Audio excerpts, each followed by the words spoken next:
राष्ट्रीय स्वच्छ वायु सर्वेक्षण में देश भर में पहला स्थान हासिल करने वाला परवाणु शहर अव्यवस्थाओं के चलते खून के आंसू रो रहा है। चंडीगढ़ की तर्ज पर सेक्टर वाइज बसाए इस शहर की सड़कों पर कुछ लोग लंबे समय से अवैध कब्जा किए जमाए बैठे हैं, लेकिन क्या मजाल किसी विभाग या अधिकारी की जो इन पर कार्रवाई कर सके। अवैध कब्जाधारियों से निपटने के लिए सरकार ने कानून भी बनाया है और सजा व जुर्माने का प्रावधान भी किया है। स्थानीय निकायों को भी इनके खिलाफ कार्रवाई करने के अधिकार दिए गए हैं, लेकिन परवाणु में इन अवैध कब्जा धारकों की ऊंची पहुंच के आगे न तो कोई कानून मायने रखता है और न ही नगर परिषद के अधिकारियों को दी गई अधिकार कोई महत्व रखते हैं। बड़ी बात तो यह है कि अवैध कब्जों पर तो माननीय न्यायालय भी सख्त है, लेकिन बावजूद इसके इन अवैध कब्जा धारकों के खिलाफ कोई कार्रवाई न होना कई सवालों को जन्म देता है।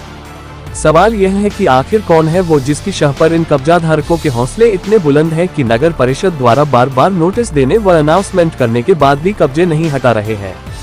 सवाल ये भी है कि आखिर नब अधिकारी किसके दबाव में इन अवैध कब्जा धारकों के खिलाफ कोई कार्रवाई नहीं कर रहे हैं। सवाल ये भी है कि आखिर कौन है वो रसूखदार जो इन चंद अवैध कब्जा धारकों की खातिर जनता को परेशानी में डालने संग खूबसूरत परवाणु शहर को बदसूरत बनाने पर तुला हुआ है।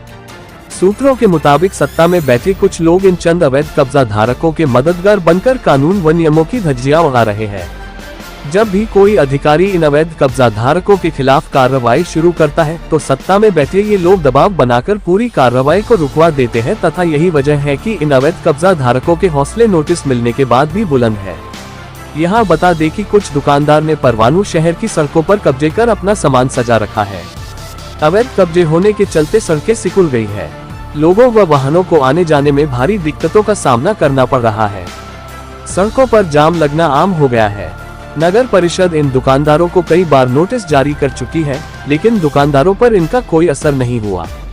नप ने अवैध कब्जे हटाने की चेतावनी देने के लिए पिछले दिनों अनाउंसमेंट भी की थी, लेकिन हैरानी की बात यह है कि इस अनाउंसमेंट को किए 10 दिन से भी ज्यादा समय हो गया है, लेकिन न तो दुकानदारों ने अवैध कब्जे हटाए हैं और न ही नप ने कोई कार्रवाई शुरू की है। लोगों का कहना है कि बैंक स्क्वायर से लेकर BSNL चौक व गैब्रियल रोड पर तो दुकानदारों ने हद कर रखी है। इन दोनों सड़कों पर जाम की समस्या सबसे अधिक है, लेकिन नब के कानों पर जूं तक नहीं रेंग रही है। इन दोनों जगहों से नब कार्यालय की दूरी बमुश्किल 100 मीटर भी नहीं है, लेकिन फिर भी नब इन जगहों पर कार्रवाई नहीं कर पा रही है। ऐसे में नब की कार्यप्रणाली संदेह के घेरे में आ गई है। उधर इस बारे नगर परिषद के कार्यकारी अधिकारी अनुभव शर्मा से बात की गई तो उन्होंने बताया कि अवैध कब्जा करने वालों के चालान काटे गए हैं।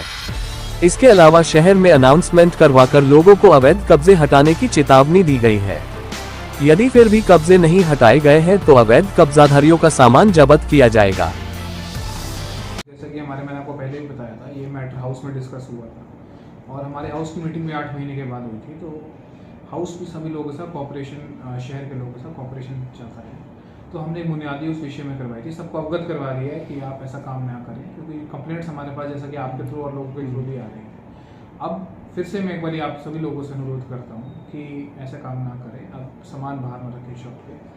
अगर आप नहीं जो कंप्लाई करेंगे उसके लिए ऐसा हिसाब आने वाले दिनों में, इवन कल ही कुछ एरियाज में हम सॉलिड वेस्ट मैनेजमेंट के अंतर्गत हम इनके चलान करेंगे और जब ज़रूरत होगी हम सामान भी जब्त करेंगे।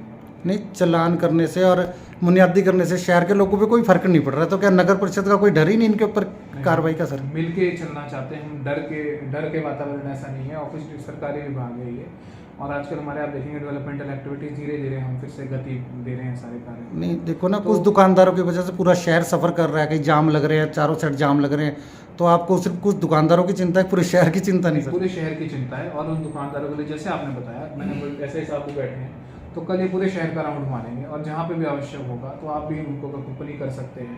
तो जो वायलेशन होंगे उनको हम देखेंगे और जो कार्रवाई होगी नियम अनुसार हम करेंगे। बुनियादी के बाद अगला स्टेप क्या है सर?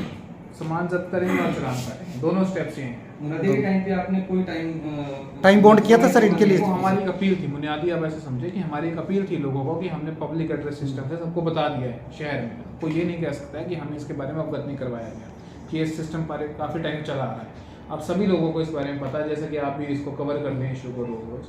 तो फिर से मेरी लोगों से अपील है कि परिषद का सहयोग करें, यदि कोई वायलेशन होगा तो हम इसमें कार्रवाई करें। जी सर, कुछ लोगों को आपने पहले यहाँ बुलाया, बिल्कुल कब्जे करे, पहले उन्होंने आपने उनको समझाया कि अपने कब्जे पीछे कर दो, ठीक है, वो नहीं माने। फिर आपने एक बार चालान भी किया, चलान करने के बाद एक बार फिर आपने उन लोगों को बुलाया यहाँ पे अपने ऑफिस में, समझाया, तब भी वो नहीं माने।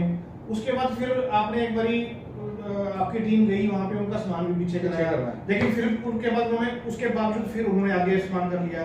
सर मतलब कि लोग अगर नहीं मान रहे हैं तो आप स्ट्रिक्ट कार्रवाई क्यों नहीं कर रहे हो? मैं इसमें आपको बता दूं, जो आप मेरे को स्पेसिफिक इशू पूछ रहे हैं, तो उसका हमने 2 बार चलान, उस पर्टिकुलर जो वो है इशू, उसमें हमने 2 बार चलान करा है। हमने नोटिस भी सर्व किया है और हमने बुनियादी भी करवा दी है। अब हमने अपनी सारी ऑप्शन एक्सप्लॉइट कर दी हैं। अब इसके बाद अगर कंप्लायंस नहीं देते हैं तो कल हम कड़ी कार्रवाई करेंगे। इस खबर के प्रायोजक है Dronacharya PG college of education rate Shahpur. Admission open, BBA, BCom, PGDCA। संपर्क करें 9418316847।